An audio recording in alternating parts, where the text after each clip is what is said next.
Nowadays, the Chinese talk about the lost generation, the children of Mao Zedong's Cultural Revolution.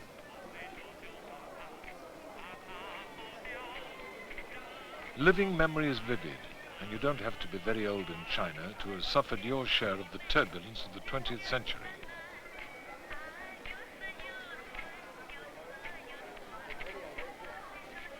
The old have lived through even more apocalyptic times. For more than 50 years, their lives have been swept along by a whirlwind of history. What experiences they must have had. What memories.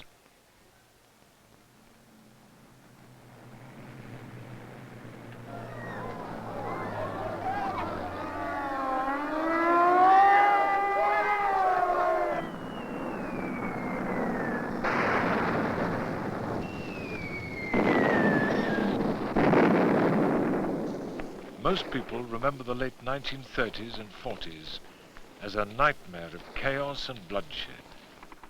The Japanese invasion and occupation of a large part of China, the millions who died at their hands.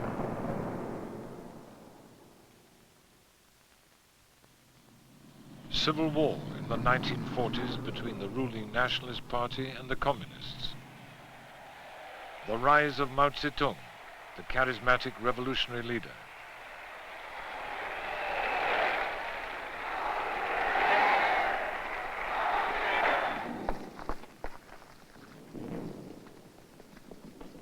It was a vicious war, fought with bitterness and hatred and appalling casualties. And as usual in a civil war, the civilians suffered most.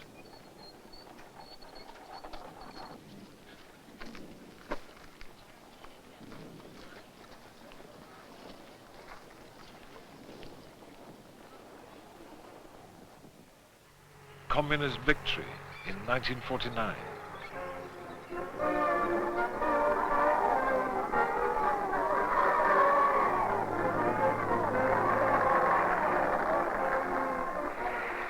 Dramatic memories of the day when Mao climbed the gate of heavenly peace in front of the Forbidden City and proclaimed the People's Republic of China.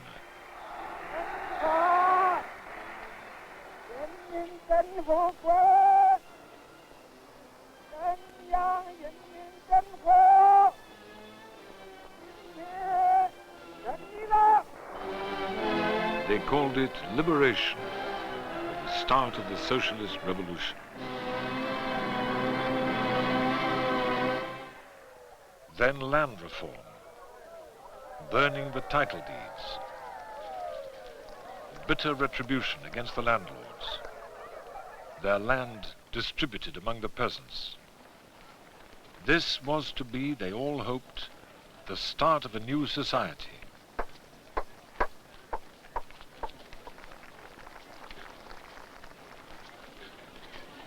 In the 50s, the reconstruction of the country, destitute after decades of foreign occupation and war. Almost the only resource they had was manpower, by the million.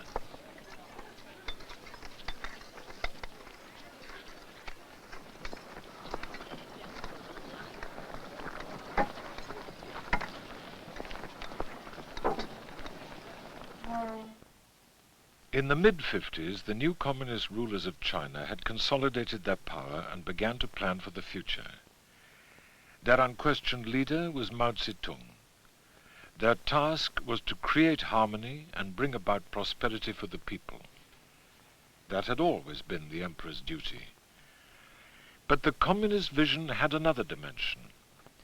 Mao wanted to transform the whole of Chinese society into something radically different.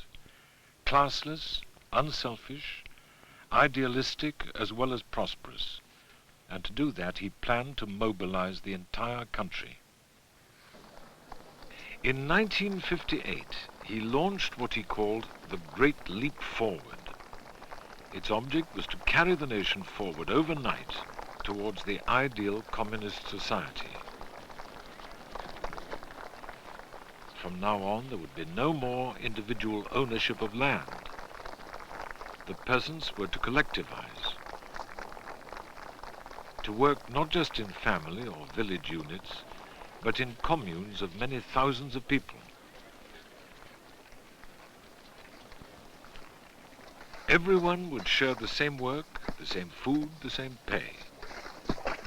As well as agriculture, every village would undertake industrial work.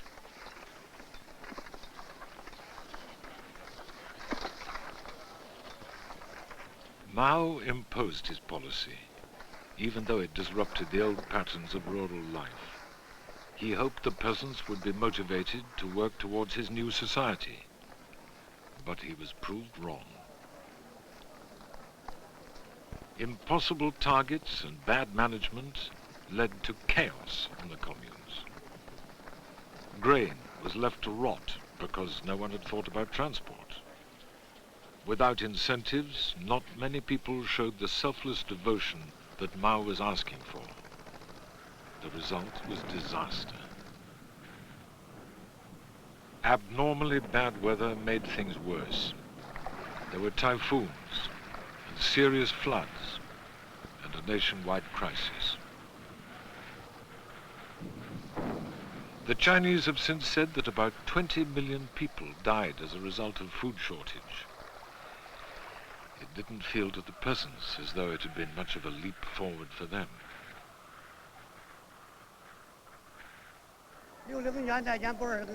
There was no food.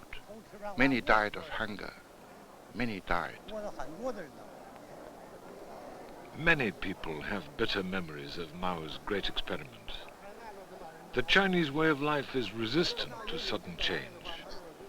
The nation of villages, with the family as the basic social and economic unit, could not be changed overnight into a society with communal motivation.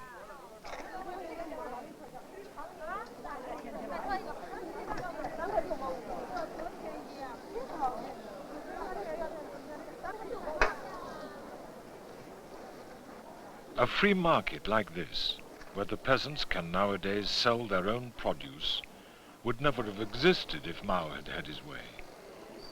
He saw it as heresy to offer people individual rather than collective incentives. But other leaders argued that he was being too inflexible. What does it matter, said Deng Xiaoping, if the cat is black or white, so long as it catches the mice?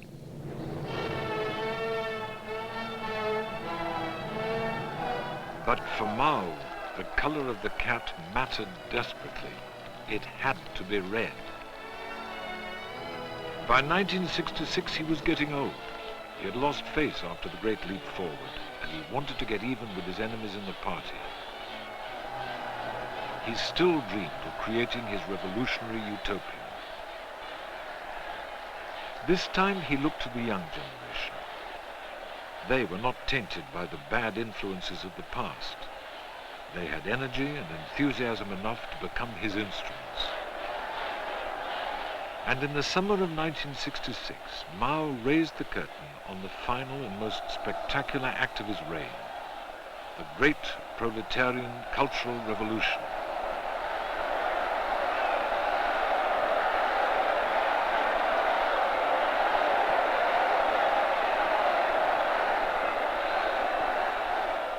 On the gate of heavenly peace, Mao stood in glory like an emperor. He knew his people. He understood their longing for a leader whom they could see as omnipotent and infallible.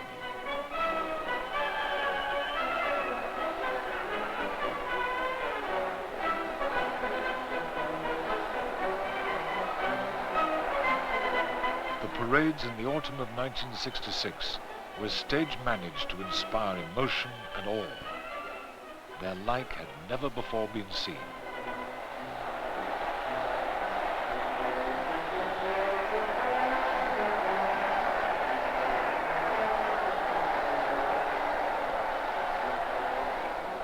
Among the other party leaders on the platform was Mao's wife, Jiang Qing.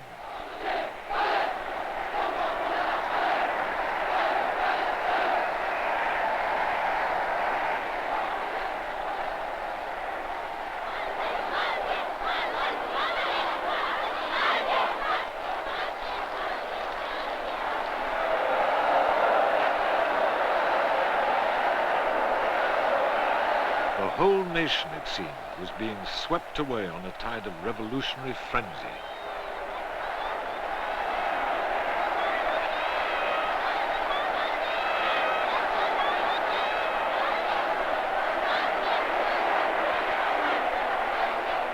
"10,000 years," they shouted to Mao, a greeting that used to be reserved for emperors. They called him the great helmsman, the red sun which will never set in our hearts, the lighthouse of the revolution, dearer to us than our own fathers.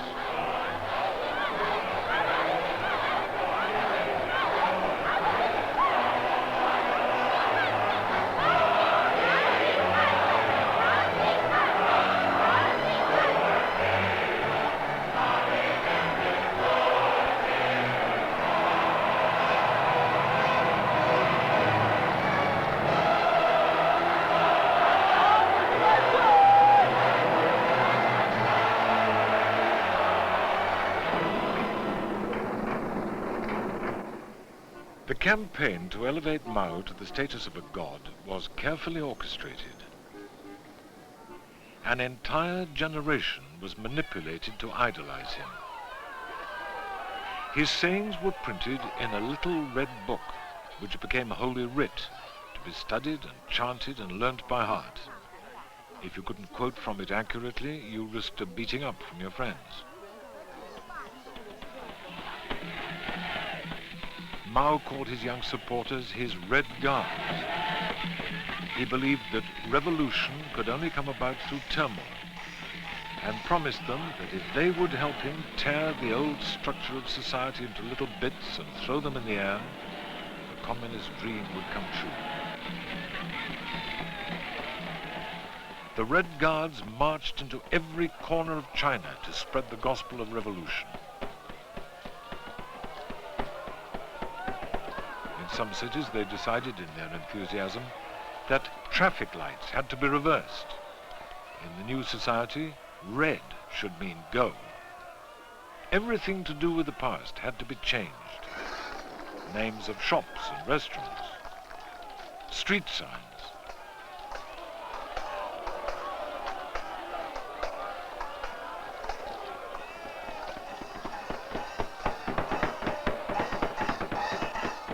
They destroyed everything they could find that reminded them of the old traditions.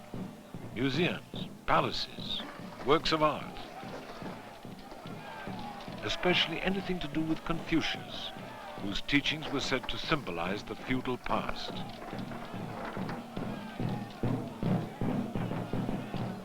But the main target of the Cultural Revolution were those who belonged to the educated and managerial class. Most of them were forced to go and work on the land. It would teach them a lesson.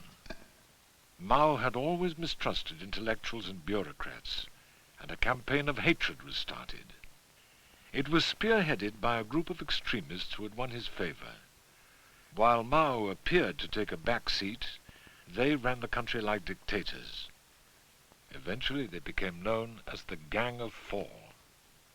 Their leader was Mao's own wife, Jiang Qing. The writer, Xiao Chen, was luckier than some. At least he survived.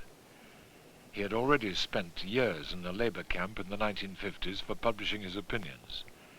In the Cultural Revolution, he was attacked. His house was smashed, his books and papers burnt, much of the work of a lifetime destroyed. Jiang Qing and his gang started burning all our classics. And then they started to murder people. We knew that this wasn't revolution. This was sheer murder. It was a time of terror. Teachers, doctors, lawyers, party officials were attacked and humiliated. Many were tortured or driven to suicide or murdered.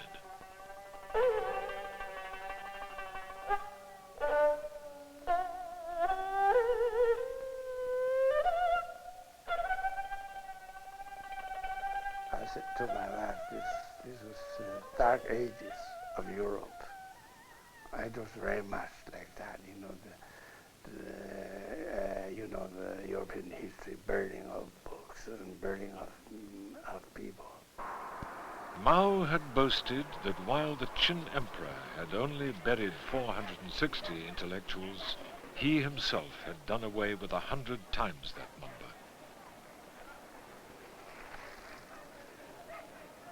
Mao had dreamed of creating utopia. Instead of that, he created hell. The economy disintegrated. The entire country came to a standstill.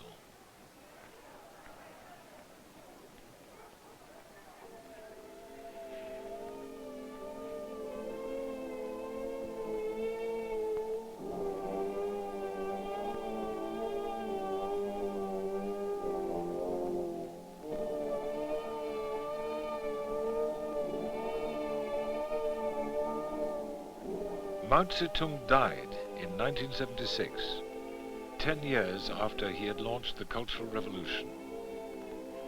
The nation was stunned and bewildered. They had believed in the great helmsman. They had turned him into a god. Now, not only was he dead, but the country was in ruin. The all-wise and all-powerful leader had turned out to be fallible after all.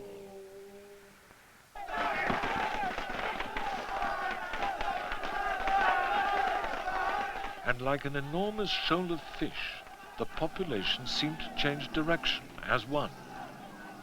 Everything was blamed on the Gang of Four.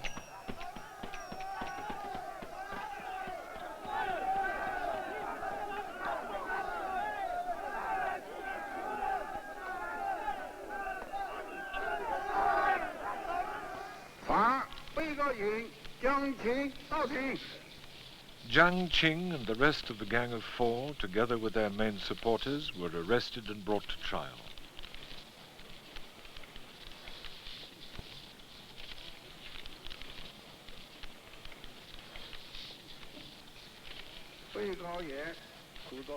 The grim statistics emerged.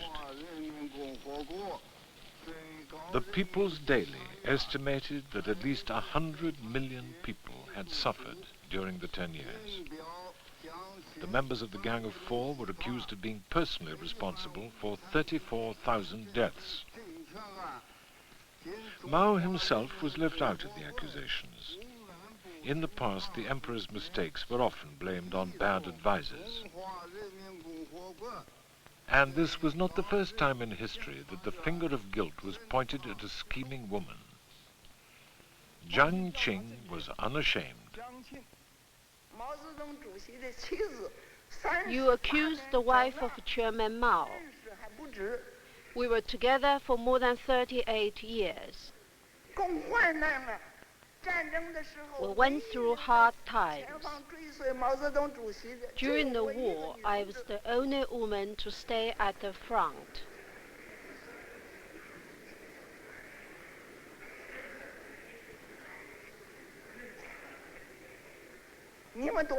Where were you hiding?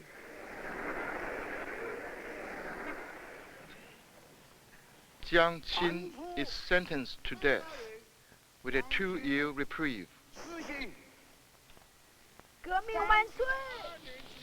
As Jiang Qing and the other defendants were sentenced, it was taken for granted that the leaders, not the people, should bear the blame. No one asked, at least in public, how it was that so many millions had allowed themselves to be led astray by a handful of extremists.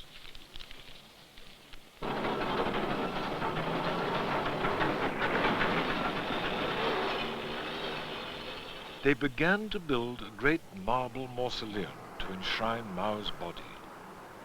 They put it up in the center of the square of heavenly peace, exactly along the north-south axis that had been sacred to the emperors.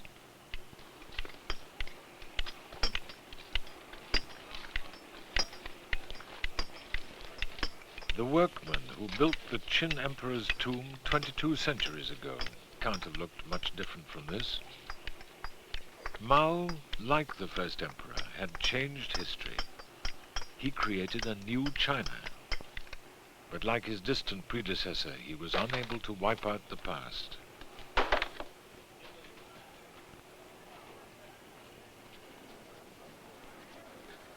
The new leaders said he had made mistakes, though he was still the great hero of the revolution. It was not easy to know what to think.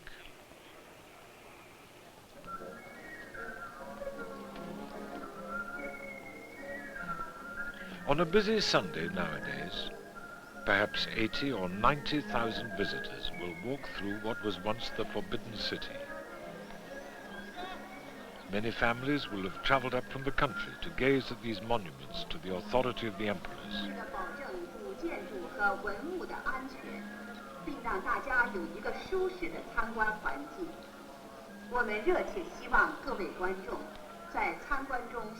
For the Chinese, history is not an objective account of the past. It's a lesson for the future, a morality tale. And it's the state that always points the moral. Only a few years ago, they were told that all this imperial splendor symbolized an oppressive authority that masqueraded as divine, an oppression from which Mao Zedong had set them free. Now they are told that Mao himself took on a godlike authority, and in the Cultural Revolution, they themselves experienced the consequences.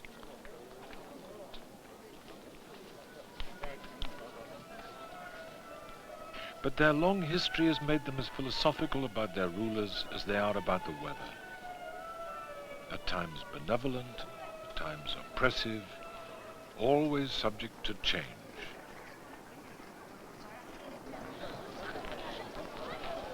Life for ordinary people in China is very deeply rooted.